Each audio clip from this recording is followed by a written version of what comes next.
আজি আমি আলোচনা কৰিব লৈছো চেপ্টাৰ 13 ক্লাছ 9 ৰ পৃষ্ঠকালি আৰু আয়তন সাৰফেস এৰিয়া এণ্ড ভলিউম তো পৃষ্ঠকালিৰ লগত আমাৰ ছাত্ৰ ছাত্ৰীসকল সাগে পৰিচিতই কিন্তু তথাপিও আমি অকমান মানে আগৰ পৰা অকমান আলোচনা কৰো তো আমি যেতিয়া বস্তুবিলাক তোমালোকে চকুৰ সন্মুখত দেখা যিকোনো বস্তু ধৰিলোৱা এই বৰ্ডখন তাৰ পিছত ধৰিলোৱা এইটো গ্লাছ টাইপৰ এটা আছে এইটো তাৰ পিছত ধৰিলোৱা কিতাপখন তো সকলোৰে এটা জ্যামিতিক ফিগাৰ থাকে মানে এটা জ্যামিতিক আকৃতি থাকে তো জ্যামিতিক আকৃতি থাকাৰ কাৰণে আমি হিহঁতৰ পৃষ্ঠকালি হওক বা আয়তন আমি নিৰ্ণয় কৰিব পাৰো প্ৰতিটো বস্তুৰে জ্যামিতিক আকাৰ থাকে যদি তুমি খৰাই এখন চোৱা বা তুমি ফেনখনৰ চোৱা তো তাত কি হয় বহুত কেটা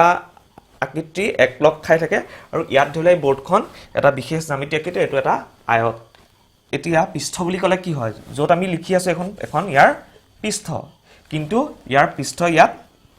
ফ্ৰন্ট সাইডটো আছে আৰু ব্ৰেক সাইডটো আছে ইয়াত ধৰিলোৱা কিন্তু ইয়াৰ পৃষ্ঠখন ইয়াক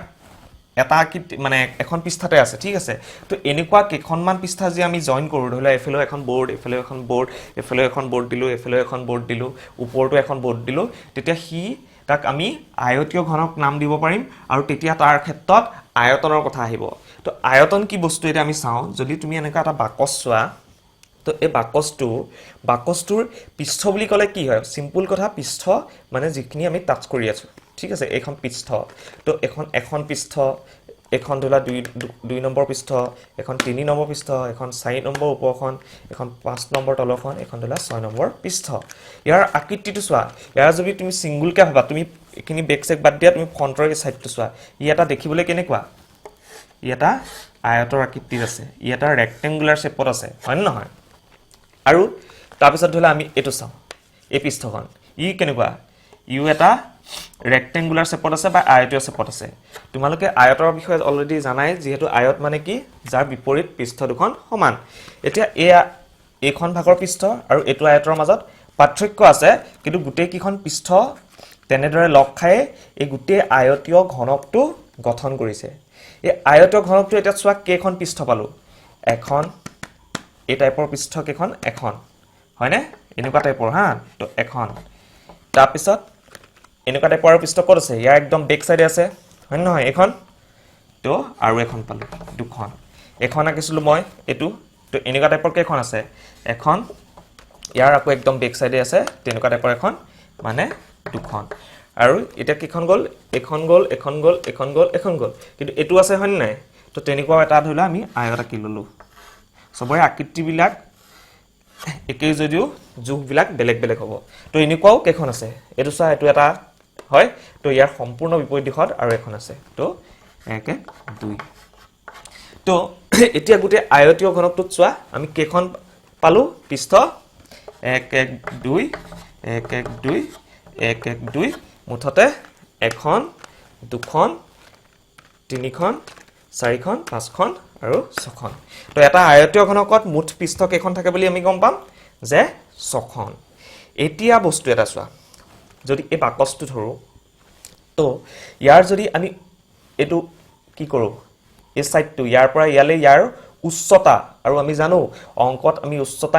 নিৰ্দেশ কৰিবলৈ আমি সদায় h ব্যৱহাৰ কৰো তো এই এনেকুৱা টাইপৰ পৃষ্ঠ এখন আছিল তো ইয়াৰ পৰা ইয়ালে আমি ইয়াক কি হেৰে খুচাইছো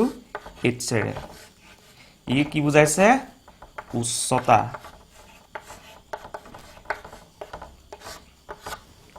হয় এতিয়া ইয়াৰ পৰা ইয়াৰ তোমাক যদি কম ইয়াৰ পৰা ইয়াৰ আমি সাধাৰণ অৰ্থত কম ইয়াৰ বহল বুলি কম তো বহলটো আমি প্ৰস্থ বুলিও কওঁ আৰু ব্ৰিথ বুলিও কওঁ তো প্ৰস্থ যাক আমি b ৰে খুচাইছো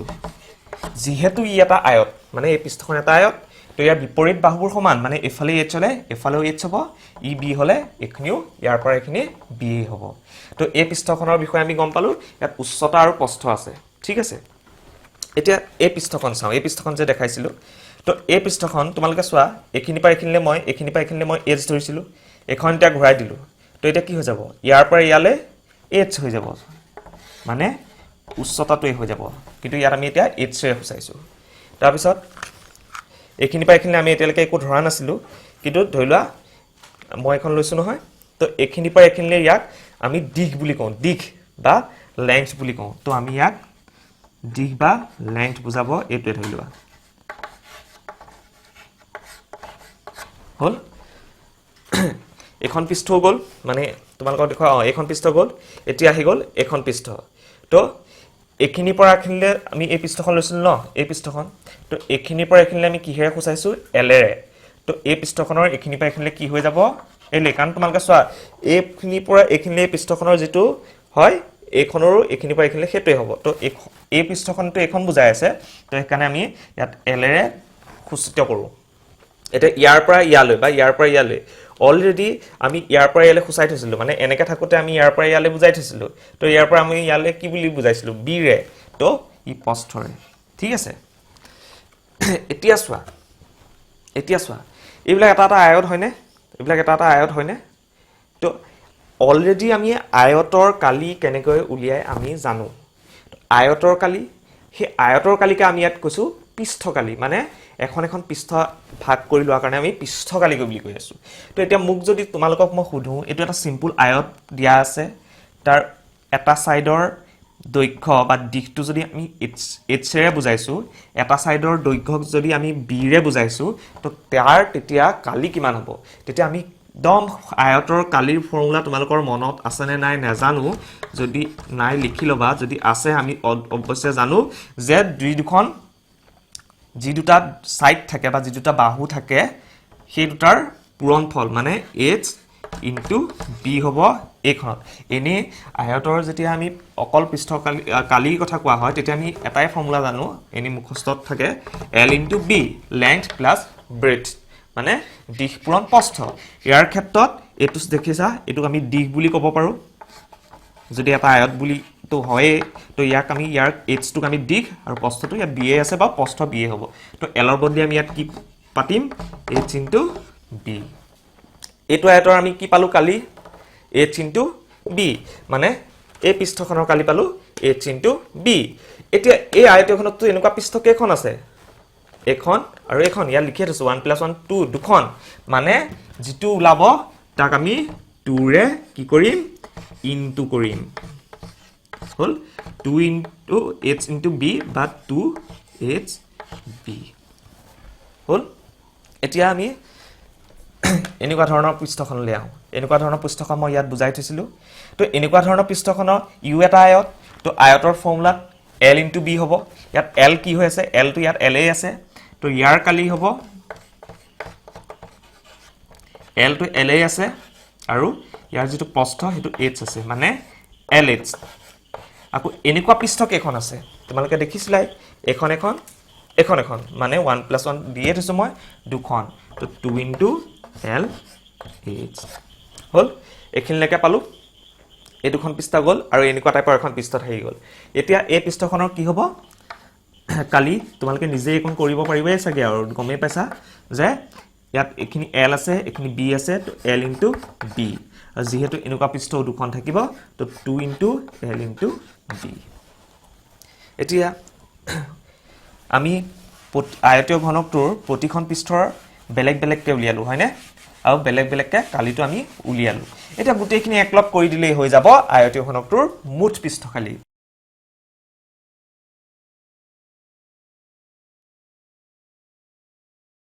হল এখিনি পালো হল তে দুখন মানে ছখন মুঠ পৃষ্ঠ থাকে আৰু ছখনৰ কালিটো বেলেগ বেলেগ ধৰণে দুখনৰ কাৰণে এটো কালি হয় দুখনৰ কাৰণে এটো কালি হয় আৰু দুখনৰ কাৰণে এটো কালি হয় আৰু গুটেইখিনি একলগ কৰিবলৈ হলে যোগ কৰিব লাগিব আমি জানো আৰু 2 into hb plus 2lh plus 2lb তে 2 টো সবতে কমন আছে hb lh plus lb আমি মুখস্থ ৰাখিব সহজ কাৰণে এটা ধৰণে লিখিলো lb into lh into hb ইয়াতে জানিছোই আৰু l মানে দৈৰ্ঘ্য h মানে উচ্চতা আৰু b মানে প্ৰস্থ হলো আমি লিখি দিও l এ বুজায় আয়তীয় ঘনকটোৰ দৈৰ্ঘ্য বা দিশ বুলি কোৱাটো উচিত হ'ব দিশ b এ বুজাব প্ৰস্থ h এ বুজাব উচ্চতা এতিয়া তোমালোকে ইমান ধুনীয়াকৈ এইখিনি আয়তীয় ঘনকৰ পৃষ্ঠকালি উলিয়াব পাৰে শিকি গলা এটা বহুতে ভাবে ইয়া মেথছতনো কিহৰ ইমান প্ৰয়োজন কিন্তু তোমালোকে নিজৰ ঘৰখনতে আজিকালি মিস্ত্ৰীবিলাকে যেতিয়া কাম কৰে তেতিয়া আমাৰ মিস্ত্ৰীবিলাকে কিহৰ হিচাপত কয় স্কয়াৰ ফুট বা অসমীয়াত ক'লে বৰ্গ ফুট বুলি কওঁ কিন্তু আমি অসমীয়াত সাধাৰণতে ইউজ নহয় স্কয়াৰ ফিট বুলি কওঁ তো সেই বস্তুটোৰ আমি জোখটো জানিম তোমাক আহি মিস্ত্ৰী এজনে ঘৰত আহি ৰঙৰ হিচাপ দিলে বা টাইলছ লগোৱা হিচাপ দিলে তুমি তেতিয়া প্ৰতি বৰ্গ মিটাৰত কেই টকা খৰচ হৈছে বা প্ৰতি বৰ্গ ফুটত কিমান টকা খৰচ হৈছে নিজে অংকটো উলিয়াই মিস্ত্ৰীৰ লগত কথা পাতিব পাৰিবা তো তাৰ কাৰণে আমি এটা ইয়াৰে তোমালোকৰ অনুশীলনীৰে এটা প্ৰথম অংকটো চাওঁ কোৱেশ্চনছ নাম্বাৰ 1 চেপ্টাৰ 13.1 ৰ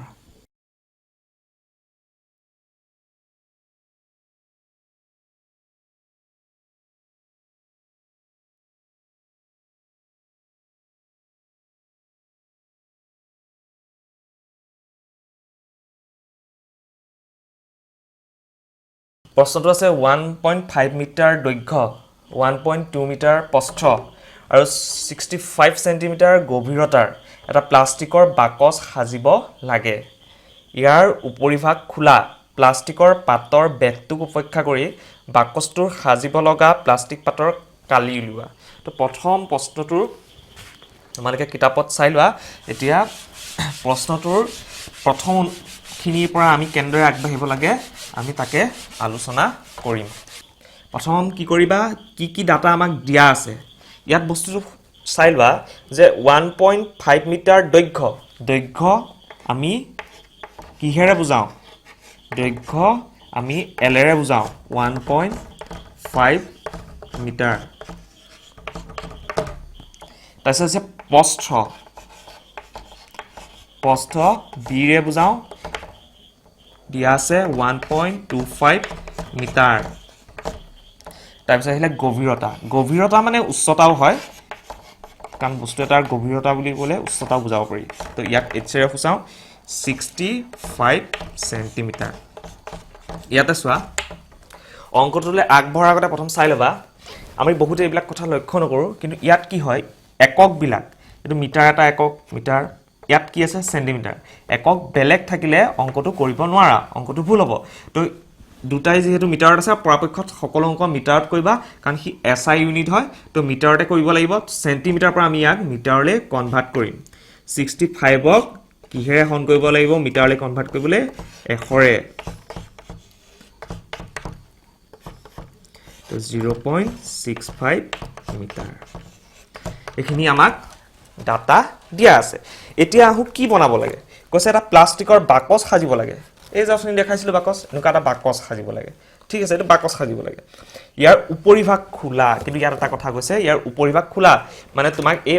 পৃষ্ঠখন যে যিখন দেখাই আছিল এখন তোমাক প্ৰয়োজন নাই মানে এখন তুমি বাদ দিব লাগিব ঠিক আছে এতিয়া ইয়াত কথা এটা কৈছে যে বাকচটো সাজিব লগা প্লাষ্টিক পাতৰ কালি অথনি এতিয়া জলিয়া গুটে এই শেপৰ বাকচটো এই আকৃতি বাকচটো বনাবলগীয়া হোৱাতেন আমি যেহেতু অলৰেডি গম পালো ইয়াৰ মুঠ পৃষ্ঠকালি ডাইৰেক্ট উলিয়াব পৰাৰ কাৰণে আমাৰ সূত্ৰ আছে কিন্তু ইয়াতে আমাক কৈছে যে উপৰভাগ খোলা তো আমি এখন পৃষ্ঠ বাদ দিব লাগিব এতিয়া আমি কোনখন পৃষ্ঠ বাদ দিম এতিয়া আমি চাম তোমাক এই বাকচটো দিছে মই ইয়াত বাকচটোত থলো মোৰ কাৰণে দৈৰ্ঘ্য কোনটো 1.5 মিটাৰ তুমি দৈৰ্ঘ্য ধৰি লোৱা তুমি এইখিনি পাই এইখিনিলে ইয়াৰ দৈৰ্ঘ্যটোকে ধৰিছা ই কিমান কৈছে 1.5 ঠিক আছে তাৰপিছত প্ৰস্থ 1.25 প্ৰস্থ ধৰি লোৱা তোমাৰ এইকণ দেখিছানে এইকণ ধৰি লোৱা ইয়াৰ পৰা এইকণলে তুমি প্ৰস্থ বুলি ধৰি লৈছা ইয়াৰ তুমি 1.25 এতিয়া আৰু দিছে গভীৰতা ধৰি লোৱা তুমি ইয়াৰ উখটোকে মই গভীৰতা বুলি কৈছো এবাৰ ইয়াত তুমি যিখন পৃষ্ঠ যেনেকৈ ধৰা মিলাই ধৰিলে হ'ল ইয়াৰ এটো গভীৰতা h বুলি ধৰি লৈছো 0.065 মিটাৰ এতিয়া আমি কি কৰিম আমাৰ কাৰণে সহজ উপায় কি হ'ব এতিয়া মই যেহেতু গুটেই বাকচটোৰ কাৰণে লাগা পৃষ্ঠকালি কথা মই জানোৱে কাৰণ মই আগত দেখাইছিলৱে আৰু সেই ফৰ্মুলা ইউজ কৰিলে ডাইৰেক্ট আমি উলিয়াব পাৰো কিন্তু আমাক যেহেতু কৈছে যে উপৰভাগ খোলা তো আমি এখন পৃষ্ঠ ইয়াত বাদ দিম মই কোনখন পৃষ্ঠ বাদ দিম এইখন পৃষ্ঠ বাদ দিম ঠিক আছে মই এই উপৰভাগৰ খোলা পৃষ্ঠখন বাদ দিম এই গুটেই মুঠ পৃষ্ঠকালিৰ পৰা এই ইয়াৰ কালিটো আমি বাদ দি দিওঁ মুঠ পৃষ্ঠকালিৰ কাৰণে আমাৰ ফৰ্মুলা কি আছিলে therefore মুঠ পৃষ্ঠকালি উলিওৱা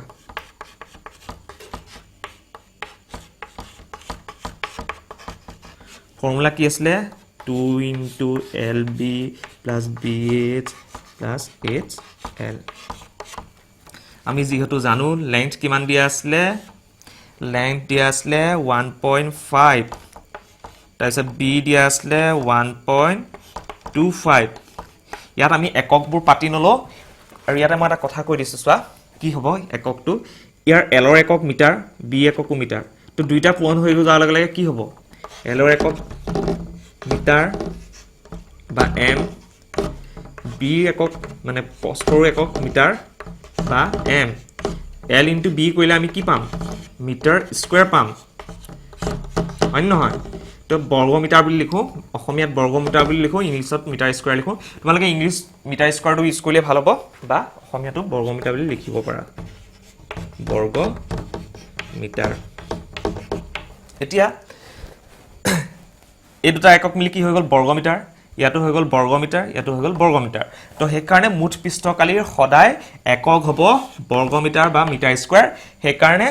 যেহেতু গুটেখিনি মিটাৰত আছে তো বৰ্গ মিটাৰ বা মিটাৰ স্কয়াৰ হ'ব মুঠ পৃষ্ঠকালি বা কালিৰ একক সেই কাৰণে শেষত আমি ক্যালকুলেট কৰাৰ পাছত বা হেই কৰাৰ পাছত ক্যালকুলেট কৰাৰ পাছত শেষত আমি বৰ্গ মিটাৰ বা মিটাৰ স্কয়াৰ লিখিলে হ'ল এতিয়া আমি নিয়ম অনুসাৰে পাতি যাওঁ b কিমান দি আছিলে 1.25 এখিনি ব্ৰেকেট ইউজ কৰিবা যাতে খেলিমেলি নহয় h কিমান দি আছে গভীৰতা 0.65 প্লাস আকৌ 0.65 into L 1.5 হল ইয়াত মিটাৰ স্কয়াৰ বুলি বা বৰ্গ মিটাৰ লিখিব পাৰা ঠিক আছে এতিয়া আমি এখিনি পূৰণ কৰি লম এতিয়া আমি এই দুটা এক্সট্ৰাকে পূৰণ কৰিলে পাম 1.875 এই দুটা পূৰণ কৰিলে পাম 0.8125 আৰু এই দুটা পূৰণ কৰিলে পাম আমি 0.975 আৰু এখিনি গুটেখিনি একলগ কৰি যোগ কৰি দিয়া তেতিয়া আমাৰ আহিব 3.6625 আৰু আগত দুইটো আসলে পূৰণ হয় তো দুইৰে পূৰণ কৰিম আমি তেতিয়া আমাৰ মান পাম 7.325 মিটাৰ স্কয়াৰ এতিয়া এই গুটেখিনি তোমালোকে ক্যালকুলেট কৰোতে ভালকে কৰিবা গণনাখিনি উলালে আমাৰ মুঠ পৃষ্ঠকালি কিমান 7.325 এতিয়া এটো হৈছে গুটেইটো পৃষ্ঠকালি তো এখন এতিয়া আমাক বাদ দিব লাগে এতিয়া অথনি আমি ধৰামতে কি ধৰিলো ধৰিলোৱা এখনৰ ওপৰ ভাগৰ হয় নাই এতিয়া ওপৰ ভাগৰ কাৰণে আমি কাক বাদ দিব লাগিব তুমি যদি ইয়াৰ পৰা h লোৱা এখিনি পৰা এখিনি l লোৱা এখিনি পৰা এখিনি b লোৱা তো এই পৃষ্ঠখনৰ কাৰণে আমাৰ কি থাকি গল এই ওপৰ পৃষ্ঠখন আমাৰ কি থাকি গল আমি এখিনি পৰা এখিনিলে কি লৈছিলো l লৈছো এখিনি পৰা এখিনি l লৈছো এখিনি পৰা এখিনিলে b লৈছিলো আৰু এখিনি পৰা এখিনিলে h লৈছিলো ইয়াত আমাৰ মানে এই পৃষ্ঠখনত h টো নাথাকে কাৰণ এখন ওপৰ পৃষ্ঠ ইয়াৰ কোনো হাইট বুলিবলে বা গভীৰতা বুলিবলে নাই তো এইখন পৃষ্ঠ বাদ দিব লাগিব ইয়াৰ কাৰণে আমাক l আৰু b থাকা লাগিব তো l আৰু b থাকা কোনখন ইয়াৰ কালিটো হয়নে অলৰেডি আমি এই পৃষ্ঠখনৰ কালি এটা যোগ কৰিয়ে থৈছো l * b বুলি হয়নে চোৱা l * b আৰু ইয়াতে মই এটা সহজ এই কৰি দিছো ইয়াত এই l * b পূৰণ কৰি আমি কি পাইছিলো এই দুটা পূৰণ কৰিছিলো পূৰণ কৰি আমি এই মানটো পাইছিলো দেখিছানে এই মানটো তো এতিয়া কি কৰিম আমি গুটেই মুঠ পৃষ্ঠকালিৰ পৰা অকল এই মানটো বাদ দিলে আমাৰ লাগা প্লাষ্টিকৰ পাতৰ কালি ওলাব এতেকে প্ৰয়োজন হোৱা পাতৰ কালি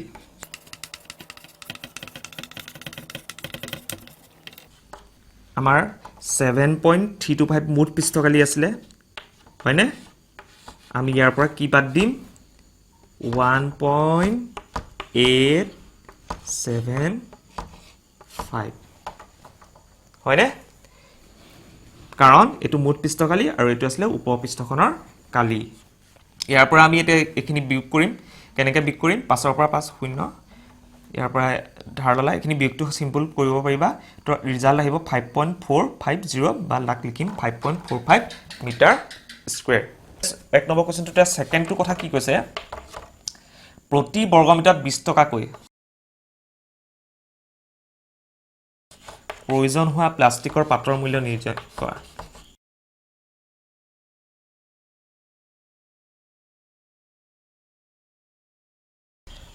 এতিয়া তোমাক বাকচটো সাজিব দিলে ঠিক আছে এতিয়া তোমাক পাত কিমান লাগিল তুমি গম পালা পাত তো এতিয়া কৈছে তোমাক খৰচ কিমান হ'ব উলিয়াব দিছে কাৰণ তোমাক মুঠ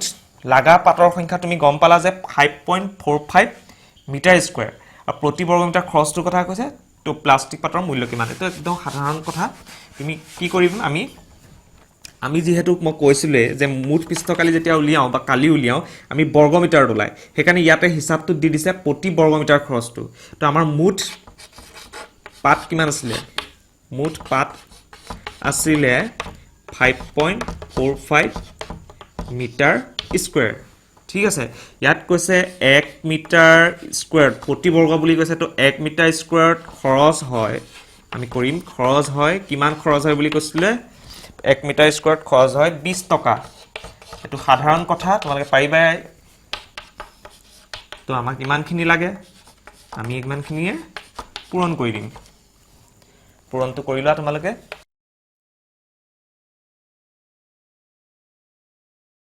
ইয়াত বিচৰা পূৰণ কৰিলে আমাৰ ওলাব 109 টকা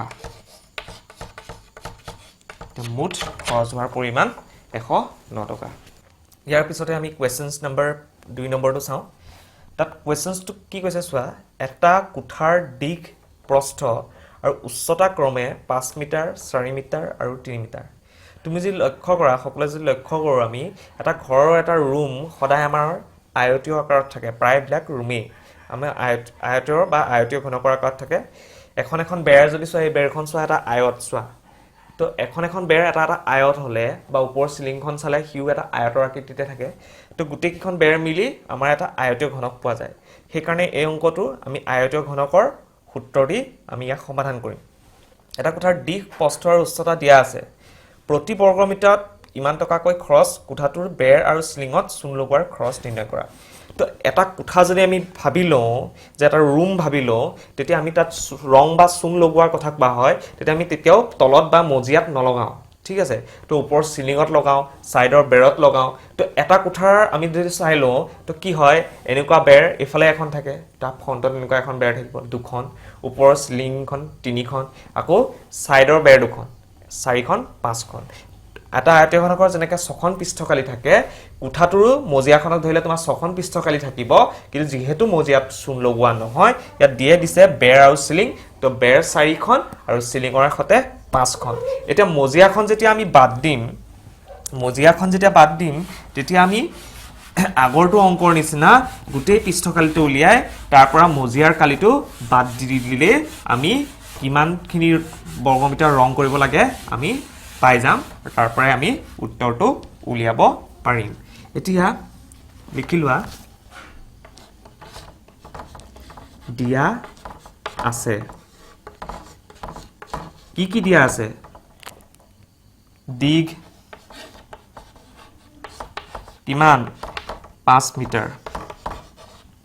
প্ৰস্থ 4 মিটাৰ আৰু উচ্চতা h 3 মিটাৰ অথনি নিচিনা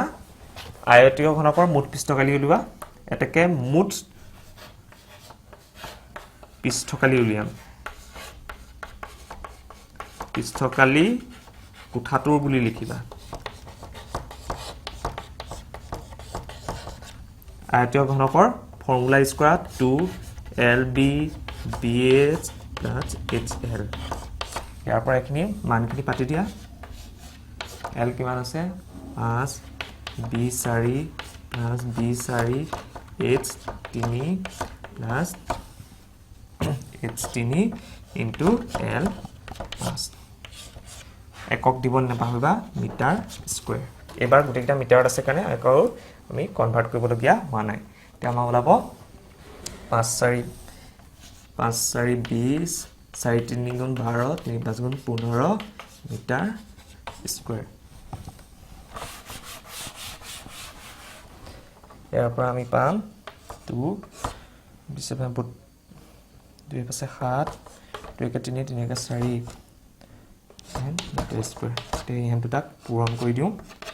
7 2 14 4 1 94 মিটাৰ স্কয়াৰ তো গোটেই কথাটো যদি চাও তাৰ মুঠ পৃষ্ঠকালি ওলাই আছে আমাৰ কিমান 94 মিটাৰ স্কয়াৰ কিন্তু আমি যেহেতু অকল বেৰ আৰু সিলিঙত লগাম মজিয়াটো আমি চূণ নলগাও তো সেই কাৰণে আমি মজিয়াখন বাদ দিব লাগিব এটা মজিয়াখন যদি চোৱা তাৰ কি কি থাকিব লেংথ দিশটো থাকিব আৰু বহল প্ৰস্থটো থাকিব মজিয়াখনৰ তো লেংথ L থাকিব আৰু বহল প্ৰস্থ বা B থাকিব তো সেইকাৰণে L into B টো আমি ইয়াৰ পৰা বাদ দিব লাগিব অলৰেডি আমি L into B ৰ ভ্যালু উলিয়াই থৈছিলো যেটো আছিল 20 মিটাৰ স্কয়াৰ এতেকে চূণ লগোৱা